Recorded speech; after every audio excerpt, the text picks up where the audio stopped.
There, done that. Hey, everybody, and welcome to this week's episode of Top Four. Top four. LT is here with us because he jumped the gun on recording. That's why Tom wasn't prepared for this. Yeah. LT, how are you doing? I'm doing okay. How are you doing, Mikey? I'm doing great. Tom, how are you? I'm doing great. I'm actually just looking up some members for something that I can look up for later for this very recording. All right, great. And Josh, how are you? I'm well, thank you. Well, we are the Longbox Guys, and every week, sometime every weekish, we put out a top four. We're going back to our roots, back to comic books, and today we are going to talk about the top four members of the Serpent Society. And there have been a lot. We love the Serpent Society in Marvel Comics because most themed groups start off with the same origin story, but not this group. They all just realized they all were into snakes and got together and formed a criminal organization as one does. Now, I'm going to start off so nobody steals mine because you are all sons of bitches. Fine. And I am going with Princess Python. Wow. Drink. This woman is amazing. Princess. She starts identifies off as princess. She starts off as a member of the Circus of Crime. She gets the ringleader kicked out, takes over, changes the name of the group. She has fought. Now, this is a woman without any superpowers, mind you. And she has a trained python. That is her superpower. She actually has two. She's actually had more than two because Iron Man killed her python. What? Oh my God, the monster!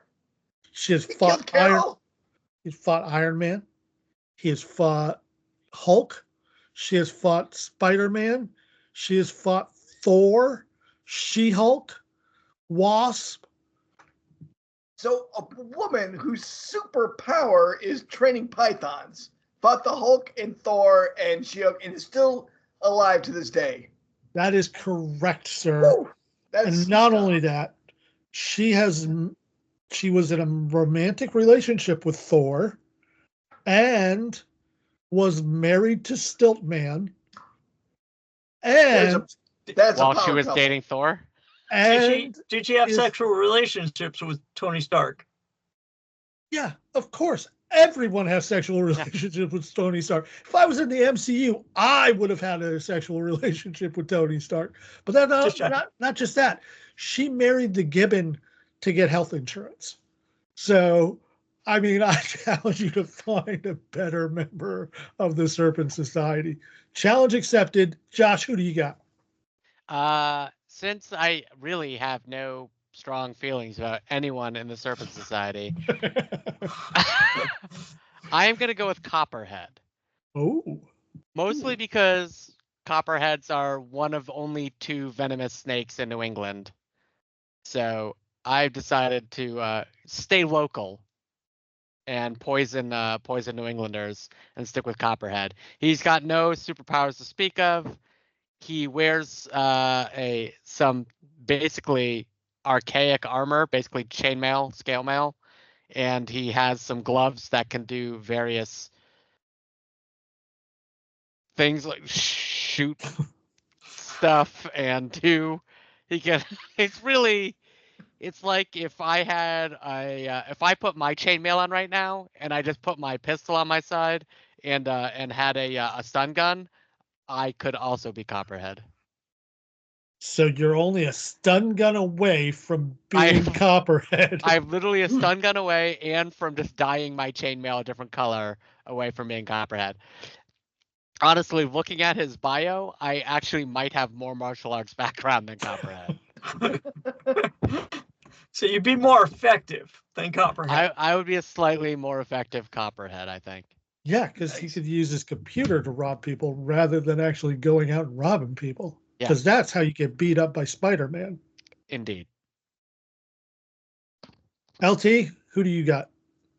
I've got Sidewinder because Sidewinder used to be a college professor, and he decided to leave the comfort and safety of being a college professor, job security, to become a criminal in the Serpent Society. He's got no superpowers of his own. He has a cloak that allows him to teleport up to 50 miles away. And therefore, that's his superpower, teleportation. It's a pretty sweet cloak, though. That's not a bad superpower. That's not a bad superpower. It's not a bad superpower at all. You think he could make more money just being a taxi cab in New York City than he could from trying to steal shit. But that's not the conventional route you choose.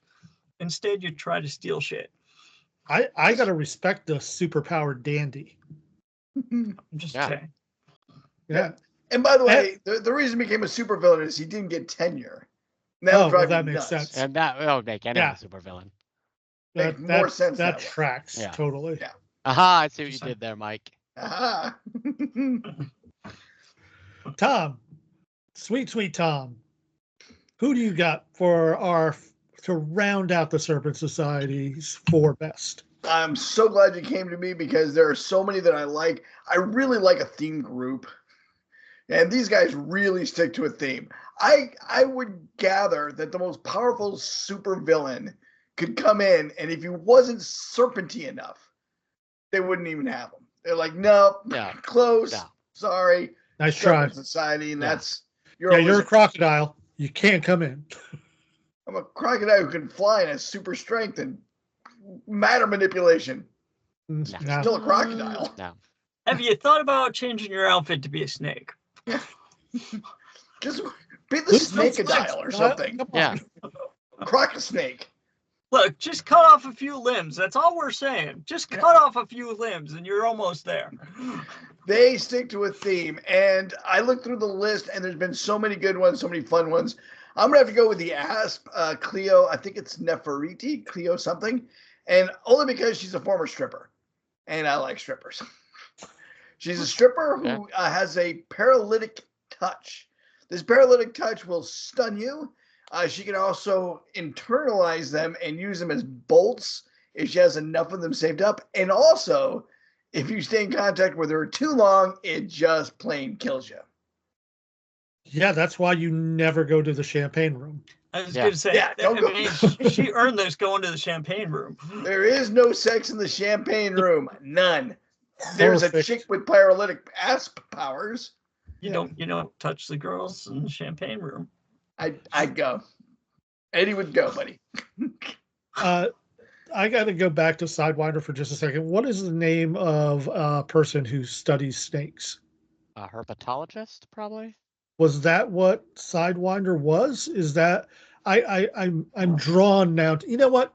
Let's save it for the Sidewinder podcast. Sidewinder podcast. Which we have a podcast, by the way. If you are interested in obscure characters like the Serpent Society, we are the podcast for you because we sit around every week drinking and talking about weird, obscure comic book characters. You can find us at the Longbox Guys anywhere you get your podcasts. Anywhere. Really, anywhere. No, I mean, not on the corner, but sometimes in places you don't want us to be.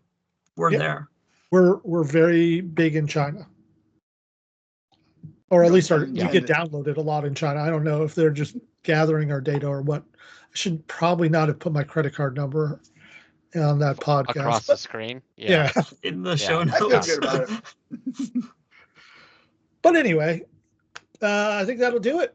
Thanks for listening and watching, everybody. We'll see you next week-ish. Absolutely. And by the way, if it drives more traffic to this site and our podcast, my mother's maiden name is Westoven. If you're mining for data, I'm just saying, get in here and mine some data. I just want to, you got to tempt him, Mike. You got to tempt him in here. My first pet's name was Bear.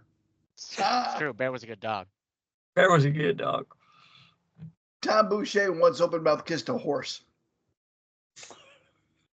That has nothing to do with... That was your ex-girlfriend, Tom. My ex-girlfriend wasn't pretty enough to be a horse. Of course. I think that's all. You think Tom can pull a horse? Come on, man. Come on. Can't pull a horse. I'm not God. That'll do it for us. Good night. It will definitely do it for us.